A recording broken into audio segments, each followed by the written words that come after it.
Good morning. आज का topic है प्रोथ्रोम्बिन टाइम, ठीक है, पीटी।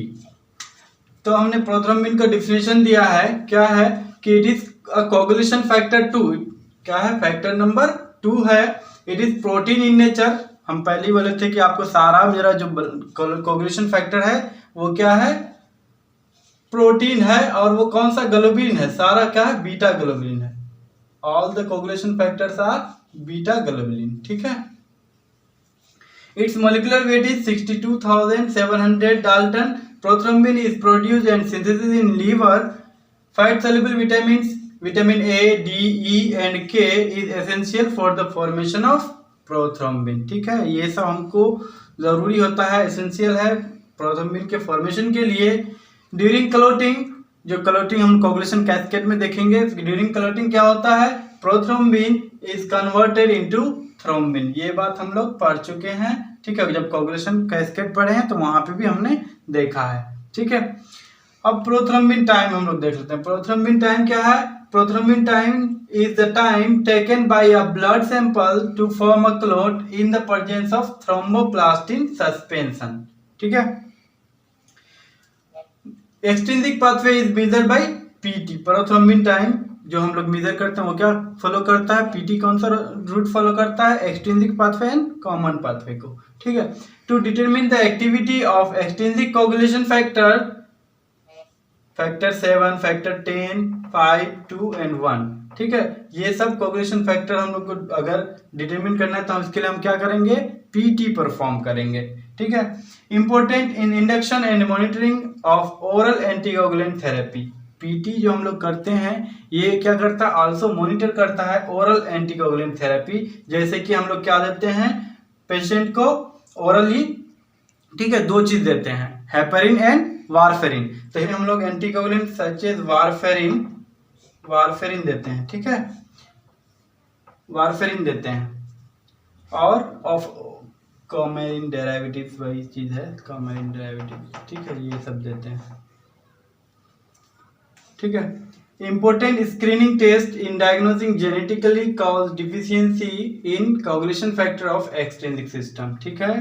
पीटी हमको जो टेस्ट करते हैं, ठीक है, ये क्या करता है? डायग्नोस करता है जेनेटिकली कॉज डिफिशियंसी है अगर मेरे एक्सट्रिंसिक पाथवे में कौन कौन सा कोगुलेशन फैक्टर्स आता है? तो फैक्टर 7, ठीक है, और कॉमन पाथवे 10, 5, 2 एंड 1, ये सब में भी डिफिशियंसी होगा तो क्या होगा? हम पीटी परफॉर्म करेंगे तो मेरा क्या होगा? पीटी प्रोलॉन्ग्ड होगा, ठीक है।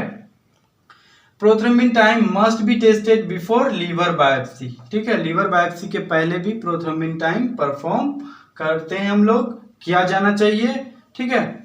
देखिए वारफेरिन ये जो हम लोग यूज करते हैं, ठीक है, जैसे क्या डीप वेन थ्रोम्बोसिस होता है किसी पेशेंट को तो उसके लिए क्या होता है? ओरली एंटीकोगुलेंट थेरेपी दिया जाता है, वारफेरिन दिया जाता है, ठीक है। एमआई के केसेस में भी दिया जाता है। तो ऐसे केसेस में क्या होता है? मेरा वारफेरिन ये क्या करता है? ब्लड थिनर है तो ये क्या करता है? जो मेरा प्रोथ्रोम्बिन टाइम है उसको क्या करता है? प्रोलॉन्ग कर देता है, ठीक है। ये एक्चुअली क्या करता है? इनहिबिट करता है, ठीक है। जैसे विटामिन के मेरा क्या है? एसेंशियल है कोगुलेशन में, ब्लड क्लॉटिंग के लिए। तो ये क्या करता है? विटामिन के जो मेरा वर्क करता है उसको फंक्शन को नॉन फंक्शनल बना देता है, मतलब कि उसकी एक्टिविटी को क्या कर देता है? इनहिबिट करता है, ठीक है। इसलिए वारफेरिन क्या करता है? मेरा इनहिबिट करता है तो विटामिन के फंक्शन को, इस वजह से मेरा प्रोथ्रोम्बिन टाइम क्या होता है? प्रोलॉन्ग्ड होता है। मेथड क्या है मेरा? क्विक 1 स्टेज मेथड, ठीक है। ये मेथड है मेरा, क्या करते हैं? पीटी एस्टिमेशन के लिए। प्रिंसिपल देख लेते हैं। The calcium in whole blood is remove by sodium citrate, ठीक है, and prevent clotting by adding tissue thromboplastin and CaCl2 in the plasma it will be clot. Finally we note the clotting time, ठीक है। हम लोग क्या करते हैं? सबसे पहले अगर ब्लड कलेक्शन करते हैं तो हम लोग किस में लेते हैं? ट्राइसोडियम साइट्रेट में लेते हैं, ठीक है। तो ट्राइसोडियम साइट्रेट में लेते हैं तो मेरा सोडियम साइट्रेट कैसे वर्क करता है? ये क्या करता है? रिमूव करता है कैल्शियम आयन को, ठीक है। ये एंटीकोगुलेंट कैसे वर्क कर रहा है? ये क्या कर रहा है? कैल्शियम आयन को रिमूव कर रहा है, ठीक है। तो ये क्या करेगा? मेरा प्रिवेंट करेगा ब्लड क्लॉटिंग को। तो हम क्या करते हैं? उसमें ऐड करते हैं, उस प्लाज्मा में हम क्या करते हैं? ऐड करते हैं टिश्यू थ्रोम्बोप्लास्टिन और CaCl2 का सस्पेंशन, जो कि मेरे पास ऑलरेडी अवेलेबल है। क्या है? थ्रोम्बोप्लास्टिन सस्पेंशन मार्केट में अवेलेबल है, ठीक है, वो रेडी टू यूज होता है, ठीक है। वो ऐड करते हैं तो क्या होता है मेरा जो अब वो क्लोट फॉर्म करेगा और उसी क्लोट फॉर्म को हम लोग क्या करते हैं, नोट करते हैं कि कितना देर में क्लोट फॉर्म हुआ, ठीक है। कलेक्शन ऑफ ब्लड कलेक्शन हम लोग कैसे करेंगे, तो 0.2 ml ऑफ 3.2% ट्राइसोडियम साइट्रेट लेंगे एक पेंसिलिन वायल में, ठीक है, और उसमें ऐड करेंगे 1.8 ml वेनस ब्लड, ठीक है, और मिक्स करेंगे इसको प्रॉपरली और सेंट्रीफ्यूज करेंगे तो मेरा जो प्लाज्मा होगा वो क्या होगा, साइट्रेटेड प्लाज्मा, यानी मेरा जो स्पेसिमेन होगा, स्पेसिमेन मेरा क्या है, साइट्रेटेड प्लाज्मा, ठीक है, ये है मेरा स्पेसिमेन, सैंपल मेरा ये है। तो इसके लिए हम लोग समझ लिए, ठीक है, कलेक्शन हम लोग को कैसे करना है। तो कलेक्शन के लिए हम क्या बोल रहे हैं, 0.2 ml 3.2% ट्राइसोडियम साइट्रेट, उसमें ऐड करेंगे 1.8 ml वेनस ब्लड, मिक्स करेंगे प्रॉपर्ली, सेंट्रीफ्यूज करेंगे तो जो प्लाज्मा ऑब्टेन होगा वो क्या होगा, साइट्रेटेड प्लाज्मा होगा, ठीक है। इसी से हम लोग पीटी परफॉर्म करेंगे। तो इसमें देखिएगा डाइल्यूशन मेरा क्या होता है 1:9, यानी एक पार्ट मेरा एंटीकोगुलेंट का है, 1 पार्ट एंटीकोगुलेंट पार्ट है और 9 पार्ट मेरा क्या है, ब्लड, ठीक है। ये मेरा रेशियो हमेशा मेंटेन होना चाहिए, ठीक है, चाहे हम कितनों भी क्वांटिटी लें। अब रिएजेंट्स हम लोग को जनरली क्या बोलते हैं, रिएजेंट्स मेरा लिक्विप्लास्टिन या यूनिप्लास्टिन नाम से किट अवेलेबल होता है, ठीक है, ये कमर्शियली अवेलेबल है। इसका कंपोजिशन क्या होता है वो देख लेते हैं। रिएजेंट्स में नंबर 1 क्या है, कॉमर्शियल थ्रोम्बोप्लास्टिन, ठीक है, कॉमर्शियल थ्रोम्बोप्लास्टिन, इसमें ये क्या होता है, कैसे एक्सट्रैक्ट होता है, तो these are extract from brain of rabbit और ह्यूमन, ठीक है, ह्यूमन के ब्रेन से या फिर रैबिट के ब्रेन से हम लोग क्या करते हैं, इसको ऑब्टेन करते हैं, ठीक है, और जो कि पाउडर फॉर्म में या लिक्विड फॉर्म में अवेलेबल है, ठीक है। इसमें क्या करते हैं, डाइल्यूएंट CaCl2 0.025 मोल पर लीटर, ठीक है, ये दोनों का क्या होता है, मिक्सचर होता है, दोनों का ये सॉल्यूशन होता है, ठीक है। Mix it properly to obtain a homogenous mixture. तो ये चीज क्या होता है, ये दोनों का जो रेशियो होता है 1:1 होता है, ठीक है, 1:1 होता है, एक पार्ट ये होता है, एक पार्ट ये होता है, यानी मेरा अगर हम दो टेस्ट में हम प्रोसेस करें, प्रोसीजर में क्या होता है 0.1 ml यानी 100 माइक्रोलीटर अगर हम ये लेते हैं तो 100 माइक्रोलीटर ये दोनों का सस्पेंशन रहता है, ठीक है, दोनों को प्रॉपर्ली मिक्स करते हैं तो टोटल रिएजेंट मेरा क्या होता है 200 माइक्रोलीटर, और उसमें प्लाज्मा हम लोग क्या होता है मेरा 100 माइक्रोलीटर।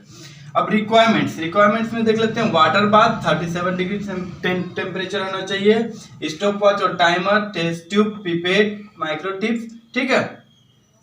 और क्या होना चाहिए, ये मेरा जो टेस्ट ट्यूब होगा वो ज्यादातर हम लोग यूज करते हैं रिया वायल्स, यानी कि प्लास्टिक वाला टेस्ट ट्यूब यूज करते हैं, ठीक है, रिया वायल्स यूज करते हैं, ये ज्यादा अच्छा है, ठीक है, ग्लास वाले टेस्ट ट्यूब से। और भी मेरा बहुत सारा सिरिंज, कॉटन, ठीक है, कलेक्शन के लिए चाहिए, ठीक है। प्रोसेस हम लोग देख लेते हैं, प्रोसेस में क्या बोल रहे हैं, 0.2 ml of patient saturated plasma is taken in a clean and dry small size test tube. एक स्मॉल साइज टेस्ट ट्यूब में हम क्या करेंगे 100 माइक्रोलीटर, ठीक है, प्लाज्मा यानी सैचुरेटेड प्लाज्मा लेंगे, ठीक है, उसको इंक्यूबेट करेंगे, इंक्यूबेटेड 37 डिग्री से फॉर 10 मिनट, 10 मिनट हमने उसको इंक्यूबेट किया। उसके बाद क्या करेंगे, उसमें ऐड करेंगे 0.2 ml यानी 200 microlitre of homogeneous mixture of calcified thromboplastin reagent, यानी कि मेरा जो थ्रोम्बोप्लास्टिन रिएजेंट अवेलेबल है, रेडी टू यूज है, जिसको हमने क्या बनाया था, होमोजेनस मिक्सचर बनाया था, ठीक है, थ्रोम्बोप्लास्टिन सस्पेंशन बनाया था, उसको हम लोग क्या करेंगे 200 माइक्रोलीटर लेंगे, ठीक है, और ऐड करेंगे उसमें किसमें 100 माइक्रोलीटर प्लाज्मा, पेशेंट के प्लाज्मा में, एंड साइमल्टेनियसली हम क्या करेंगे, स्टार्ट द स्टॉपवॉच। अब स्टॉपवॉच को हम क्या करेंगे, स्टार्ट कर लेंगे। फिर क्या करेंगे, टिल्ट करेंगे the tube gently and observe the clot formation. Tilt means होता है कि हम क्या करेंगे, हिलाएंगे, ठीक है, शेकिंग करेंगे, लेकिन वाइगरसली शेकिंग नहीं करेंगे, टिल्ट करेंगे the tube gently and observe the clot formation, और क्लॉट फॉर्मेशन को हम लोग देखेंगे। If clot appears in the tube, जैसी क्लॉट मेरा अपीयर होगा ट्यूब में, स्टॉप करेंगे, stop the stopwatch and note the time, stopwatch को स्टॉप करेंगे और टाइम को हम नोट कर लेंगे, ठीक है। Repeat the test process at least 3 times on same procedure and note the time for each process। ठीक है, अब इसी टेस्ट को हम क्या करेंगे 3 बार, ठीक है, कम से कम हम इस टेस्ट को परफॉर्म करेंगे, ठीक है, सेम प्रोसेस से। तो ये क्या कहलाएगा मेरा, this is known as mean thromboplastin time. ठीक है, ये तीनों को, जैसे सपोज मेरे पास एक बार 15 सेकंड आया, एक बार 16 सेकंड आया, एक बार 17 सेकंड आया, तो मेरा मीन क्या हो जाएगा, इन तीनों को ऐड करके 3 से डिवाइड कर देंगे, मेरा मीन निकल जाएगा, यानी मीन मेरा क्या होगा 16 सेकंड होगा। ठीक है, तो यही मीन निकालना है। और report the time in prothrombin time in second. अब प्रोथ्रोम्बिन टाइम को हम क्या करेंगे, रिपोर्ट करेंगे सेकंड में। तो नॉर्मल रेंज मेरा क्या है, नॉर्मल रेंज 14 ± 2 सेकंड, मतलब कि 12 से 16 सेकंड नॉर्मल रेंज है। ठीक है, आपको किट में अवेलेबल है कि जो लिक्विप्लास्टिन आता है, ठीक है, उसमें 10 से 14 सेकंड भी दिया होगा। ठीक है, तो उस पे हम लोग डिफरेंट लेबोरेटरीज अपने हिसाब से वो एस्टेब्लिश करते हैं अपना नॉर्मल रेंज को। ठीक है, परफॉर्मा प्रोथ्रोम्बिन टाइम, ये बहुत ही इंपॉर्टेंट है। हमको क्या करते हैं, ओनली पीटी टेस्ट करके खाली नहीं देते कि इतना सेकंड, उसका आईएनआर निकालना होता है। आईएनआर निकालने के लिए हमको ये सब चीज जानना जरूरी है। क्या है प्रोथ्रोम्बिन टाइम टेस्ट, यानी जब हमने टेस्ट किया वो कितना सेकंड में आया उसको। ठीक है, कंट्रोल प्लाज्मा क्या होता है, ये आपको किट में भी दिया रहता है। वैसे हम लोग क्या करते हैं 20 पेशेंट का, नॉर्मल पेशेंट का, 20 नॉर्मल हेल्दी पेशेंट का प्रोथ्रोम्बिन टाइम करते हैं और उसका मीन निकाल के जो मेरा कंट्रोल, उसी को हम लोग कंट्रोल मानते हैं। ठीक है, 20 पेशेंट का, उसमें जो प्रेग्नेंट वुमेन नहीं होना चाहिए। ठीक है, प्रोथ्रोम्बिन इंडेक्स, ठीक है, prothrombin ratio, INR international normalise ratio, ये सबको हमको भी जानना है। ठीक है, हम लोग सिर्फ अभी प्रोथ्रोम्बिन टाइम टेस्ट यानी हम लोग सिर्फ सेकंड में करके नहीं देते हैं, हमको आईएनआर तक निकालना था। आईएनआर निकालने के लिए ये सब हमको करना पड़ेगा। ठीक है, देखिए अब पीटी मेरा एक्चुअली क्या फॉलो करता है रूट को, हम इसको समझ लेते हैं। जैसे प्रोथ्रोम्बिन टाइम हम क्या बोले थे, एक्सट्रिंसिक पाथवे को, एक्सट्रिंसिक पाथवे मतलब फैक्टर 7। ठीक है, फैक्टर 7, देन कॉमन पाथवे 10, 5, 2 और 1। ठीक है, तो ये मेरा क्या करता है, पीटी फॉलो करता है इस पाथवे को। ठीक है, तो अगर इसमें कहीं पे भी डिफिशियंसी होगा तो मेरा पीटी क्या होगा, प्रोलॉन्ग होगा। ठीक है, अब हम लोग इस परफॉर्मा को समझते हैं। ठीक है, अब प्रोथ्रोम्बिन इंडेक्स का फॉर्मूला क्या है, यहाँ पे हम लिखे हुए हैं। ठीक है, mean prothrombin time of control plasma divide by mean prothrombin time of patient plasma into 100, ये मेरा क्या है, प्रोथ्रोम्बिन इंडेक्स है। इसको हम लोग परसेंटेज में एक्सप्रेस करते हैं। ठीक है, नोट करके हमने क्या लिखा है, prothrombin index is between 85 to 100% in normal condition. Normal condition में क्या होगा, 85 to 100% मेरा प्रोथ्रोम्बिन इंडेक्स होगा। और ये क्या होता है, टेस्ट के इनवर्सली प्रोपोर्शनल होता है। जैसे कि अगर मेरा पीटी टेस्ट प्रोलॉन्ग होगा, बढ़ा हुआ होगा, तो मेरा इंडेक्स क्या होगा, घटेगा। यानी कि मेरा जो पीटी टेस्ट है वो उसके इनवर्सली प्रोपोर्शनल है इंडेक्स, प्रोथ्रोम्बिन पीटी इंडेक्स। ठीक है, इंडेक्स ये मेरा इनवर्सली प्रोपोर्शनल है। ठीक है, अब प्रोथ्रोम्बिन रेशियो देखते हैं। प्रोथ्रोम्बिन रेशियो में क्या बोले, mean prothrombin time of patient plasma divide by mean prothrombin time of control plasma, यानी टेस्ट बाय कंट्रोल। ठीक है, ये मेरा क्या हो जाएगा, रेशियो निकल जाएगा। अब आईएनआर, ठीक है, आईएनआर क्या है, इंटरनेशनल नॉर्मलाइज रेशियो। ठीक है, तो normally INR is less than 1.2। ठीक है, 1.2 होता है, यानी बिटवीन क्या होता है 0.8 to 1.2, ये नॉर्मल रेंज है। ठीक है, ओरल एंटीकोलिन यानी कि हम वारफेरिन अगर देते हैं, थेरेपी देते हैं, वारफेरिन थेरेपी, ठीक है, एंटीकोलिन थेरेपी देते हैं, हेपेरिन या वारफेरिन थेरेपी, तो इस कंडीशन में मेरा क्या होगा, प्रोथ्रोम्बिन टाइम मेरा बढ़ेगा। तो इस कंडीशन में क्या होता है, मेरा आईएनआर का रेंज क्या हो जाता है 2.0 to 3.5। ठीक है, अब देखिए एक एग्जांपल देके हम आपको समझाते हैं। पीटी टेस्ट हमने परफॉर्म किया तो 17 सेकंड आया, मेरा कंट्रोल जो है वो क्या है 14 सेकंड है। ये कुछ आपको जो हम किट यूज करते हैं उसमें भी मेरा दिया हुआ रहता है 13.5 सेकंड, 14 सेकंड, ये आपको कंट्रोल दिया हुआ रहता है। ठीक है, या फिर आप क्या करते हैं 20 पेशेंट का टेस्ट परफॉर्म करके उसका मीन निकाल के हम निकाल सकते हैं, मीन कंट्रोल जो निकाल सकते हैं। ठीक है, अब इंडेक्स कैसे निकालेंगे, तो ये फॉर्मूला पुट करेंगे हम, mean prothrombin time of control plasma mean कितना आया 14, ये इनटू कितना बोल रहे हैं 100 डिवाइड बाई कितना, क्या बोल रहे हैं mean prothrombin time of patient plasma. Patient plasma कितना है मेरा 17 सेकंड। ठीक है, तो इसको हम लोग करेंगे तो क्या आ जाएगा मेरा 82.3% मेरा इंडेक्स हो जाएगा। इंडेक्स मेरा क्या हो जाएगा 82.3%। ठीक है, ये इंडेक्स हो गया। अब रेशियो हम कैसे निकालेंगे? रेशियो के लिए हमने क्या बोला टेस्ट डिवाइड बाई कंट्रोल, यानी कि मेरा प्रोथ्रोम्बिन टाइम टेस्ट कितना है 17 सेकंड है। ठीक है, और कंट्रोल कितना है 14 है, तो मेरा रेशियो क्या हो जाएगा 1.21।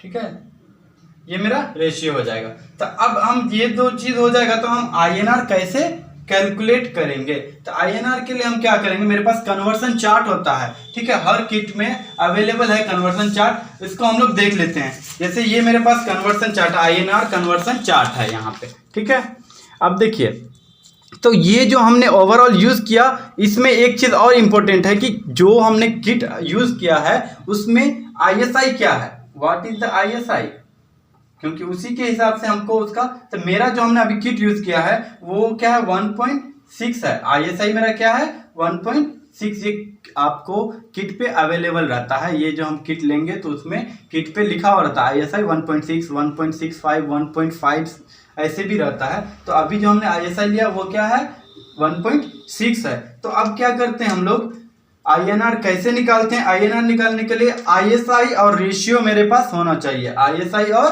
रेशियो। ठीक है, तो ISI मेरा क्या है 1.6 है, यानी कि अब यहाँ पे हम इसको देख लेंगे 1.6 मेरा क्या है ISI, यानी ISI इधर बता रहा है तो ये मेरा 1.6 यहाँ पे है ISI। रेशियो मेरा कितना आया 1.21 यानी 1.2।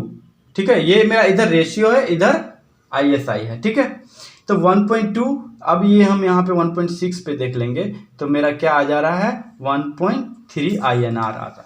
कितना आ रहा है 1.3। ठीक है, ये कन्वर्सन चार्ट है। ठीक है, तो ये कन्वर्सन चार्ट आपके पास होना चाहिए, नहीं तो आपके पास फॉर्मूला है लॉग करके हम निकाल सकते हैं, लेकिन उस पर हम लोग नहीं जाते हैं। हर टेस्ट किट पे ये कन्वर्सन चार्ट आपको दिया रहता है, इस तरह से हम INR निकालते हैं। ठीक है, देखिए कुछ नहीं करना है, मेरा ISI ऐसे दिया हुआ है, ISI दिया हुआ है। ठीक है, ISI इधर दिया हुआ है और मेरा INR जो मेरा रेशियो है, रेशियो, ठीक है, रेशियो इधर दिया हुआ है। तो हम क्या करेंगे ISI मेरा सपोज 1.6 यहाँ आया। ठीक है, ये 1.6 यहाँ है, तो मेरा रेशियो क्या है 1.2 यहाँ है। ठीक है, तो इसको यहाँ ऐसे ऐसे लाएंगे तो ये मेरा जो यहाँ पे जो होगा that will be the INR, ये क्या होगा INR होगा। ठीक है, बहुत ही आसान है, इसको हम लोग समझ लिए। क्लिनिकल सिग्निफिकेंस हम लोग देख लेते हैं। ठीक है, prothrombin time is prolong in vitamin K deficiency, liver disease, excessive dose of anticoagulants. कौन सा एंटीकोगुलेंट? तो वारफेरिन। ठीक है, और हेपेरिन भी देते हैं। Dose of anticoagulant in myocardial infarction. ठीक है, डीप वेन थ्रोम्बोसिस, ये सब केसेस में भी हम लोग क्या करते हैं देते हैं। तो मेरा क्या होगा PT प्रोथ्रोम्बिन टाइम प्रोलॉन्ग्ड होगा। ठीक है, DIC डिसेमिनेटेड इंट्रावास्कुलर कोगुलेशन। ठीक है, इसमें EIC के केसेस में मेरा हर चीज प्रोलॉन्ग होता है, ब्लीडिंग टाइम, क्लोटिंग टाइम। ठीक है, प्रोथ्रोम्बिन टाइम, APTT, सारा चीज मेरा प्रोलॉन्ग्ड होता है। ठीक है, in case of positive occult blood. ठीक है, इसमें भी मेरा क्या होता है प्रोथ्रोम्बिन टाइम प्रोलॉन्ग होता है। इसमें देख लेते हैं हम लोग vitamin K dependent clotting factors are factor 2, 10, 7 and factor 9। तो अब देखिए वारफेरिन कैसे वर्क करता है। वारफेरिन और coumadin is a blood thinner यानी एंटीकोगुलेंट है। ठीक है, commonly used to treat blood clots such as deep vein thrombosis and pulmonary embolism and to prevent stroke. ठीक है, इस तरह से स्ट्रोक प्रिवेंट करता है। तो वारफेरिन क्या करता है inhibit the enzyme epoxide reductase and hence vitamin के विल नॉट एक्टिव। यहाँ पे हमने दिखाया है विटामिन के इनिशियली ये इनएक्टिव था। ठीक है, ये एक्टिव होता है इपोक्साइड रिडक्टेज एंजाइम, ये क्या करता है विटामिन के को एक्टिव करता। ठीक है, लेकिन वारफेरिन क्या कर रहा है इस एंजाइम के एक्टिविटी को ही इनहिबिट कर दे रहा है, तो मेरा विटामिन के एक्टिव नहीं हो रहा है, जिस वजह से मेरा क्या होता है प्रोथ्रोम्बिन टाइम प्रोलॉन्ग्ड होता है। Thank you.